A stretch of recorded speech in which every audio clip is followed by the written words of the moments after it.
Y ahora es un honor presentarles al señor Mario de la Peña, el padre de uno de esos valerosos jóvenes, y que realmente, como les decía, es un honor presentarlo y que lea este documento que consideramos trascendental. Muchas gracias. We want to introduce Mario de la Peña. Mario and Miriam de la Peña are human rights activists who support this community. In 1996, their son, our brother, Mario de la Peña, was brutally murdered by Castro's MiGs over international airspace. And the Castro regime's operations officer here in the United States, the agent who set up that ambush and who was responsible for their deaths, was sent back by Barack Obama to the Castro regime. So today we ask Mario to speak against that horror, against that betrayal, and in the name of the right to freedom of the Cuban people, for which his son, our brother Mario de la Peña, died. Mario.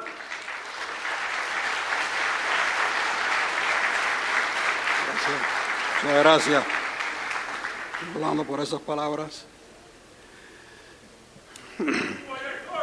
Ya es hora. Today, October 11th, 2016, Cubans of different generations, some raised in exile, others living in the island, whether active in the internal resistance, former political prisoners, and historical exile leaders, have gathered for one purpose and one goal, all for a free Cuba.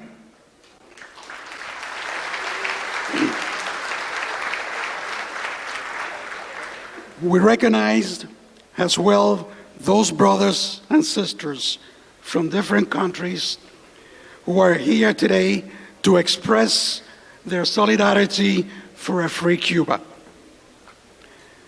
Nearly 6 decades of tyranny have devastated the nation of Cuba.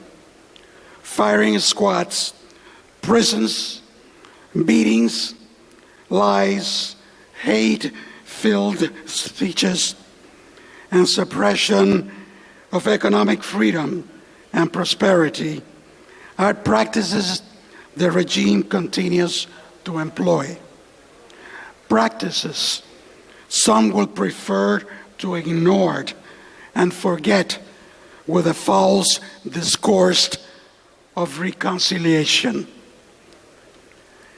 In spite of this, Cubans inside and outside the island have persevered in the struggle to regain our rights and freedoms. Many found refuge outside Cuban territory and built a prosperous exile community that continues to struggle for a free Cuba. Today, Castrism is in its death throes, faced by the loss of power of some of their best allies. The old ruling elite desperately seeks to hold on to power. It seeks to absorb the exiled community and to leech off what the community of free Cubans have managed to achieve with their talent and hard work.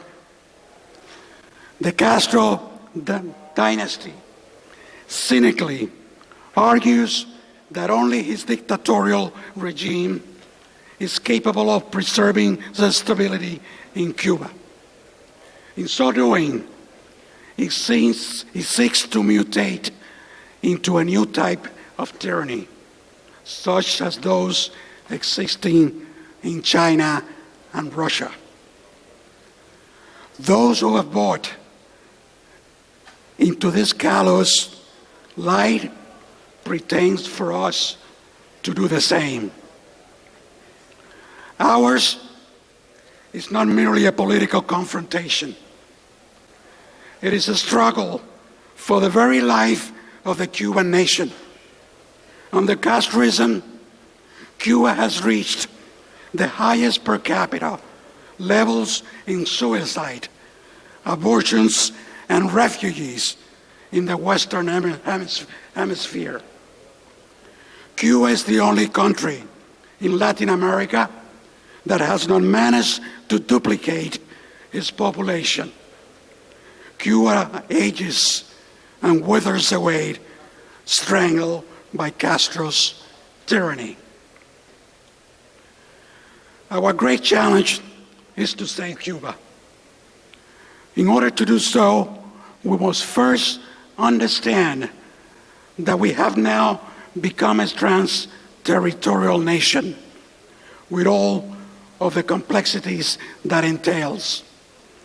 We must move forward to a new stage in the struggle, which with better defined objectives and planning, where discipline and consistency replace improvisation and false expectations.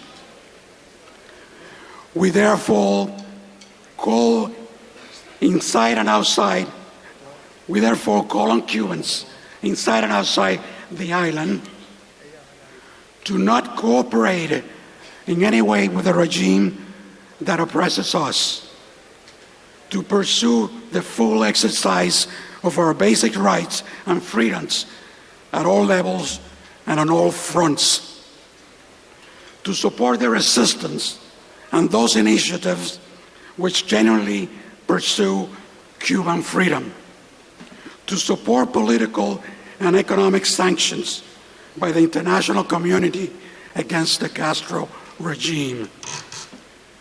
We also call on the United States to honor the conditions stipulated in the Cuban Liberty Act of 1996.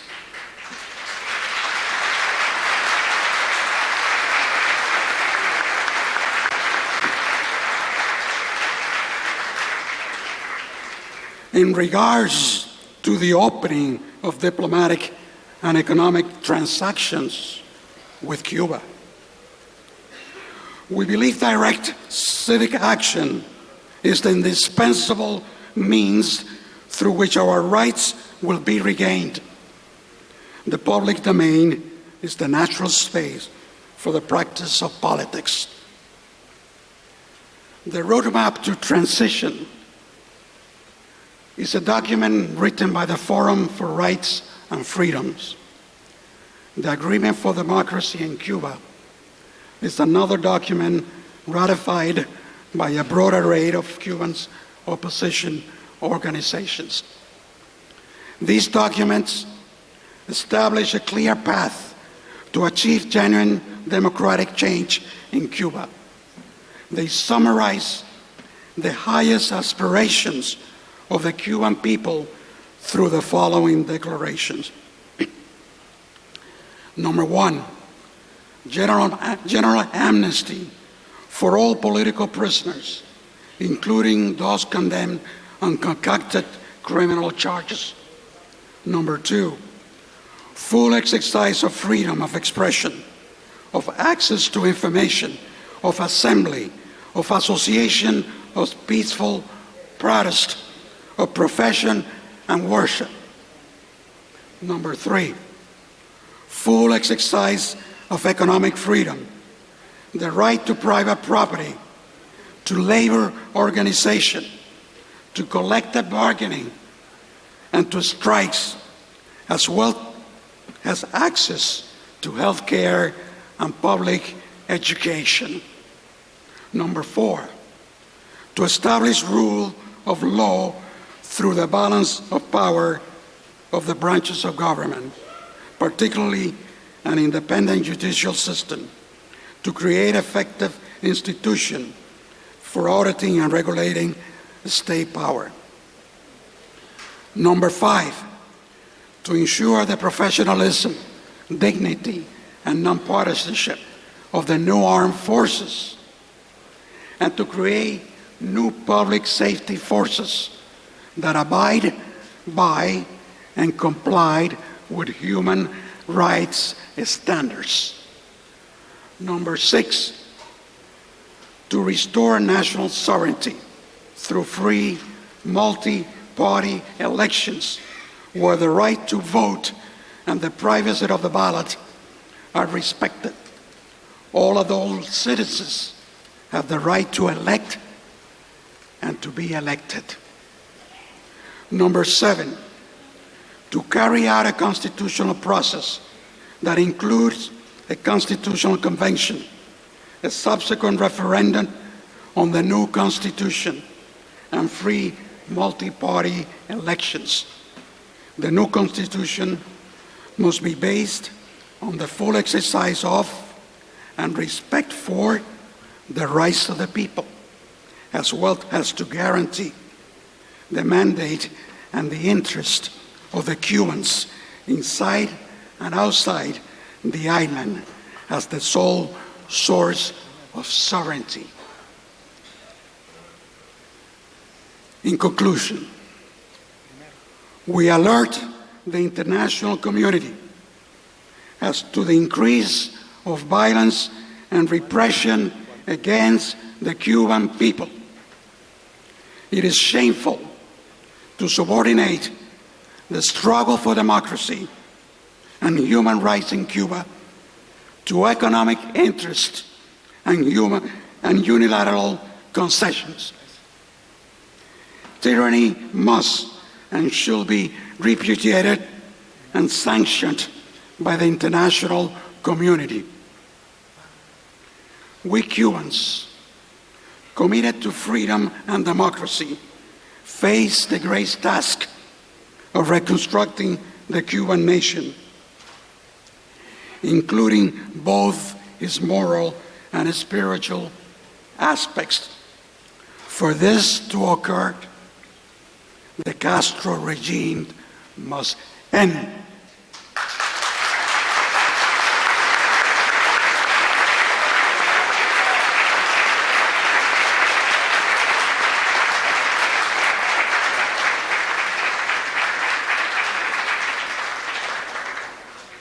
This declaration marks a new moment in the pursuit of freedom, a better structure, a better future for our children, a Cuba without repression and persecution, with integrity and prosperity.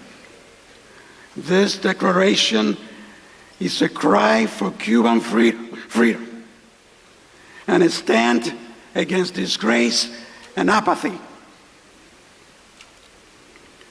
Cuba has the right to be free.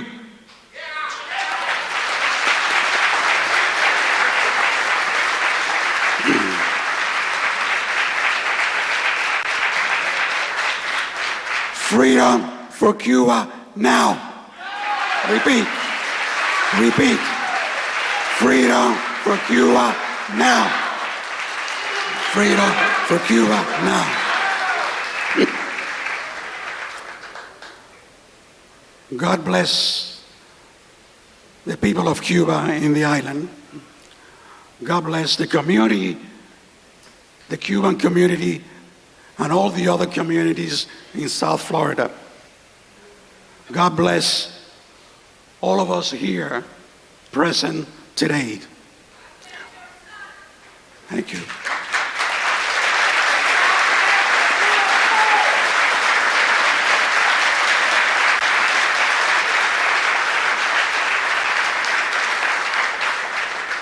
God bless the United States of America. Viva Cristo Rey. Freedom for Cuba now. Thank you.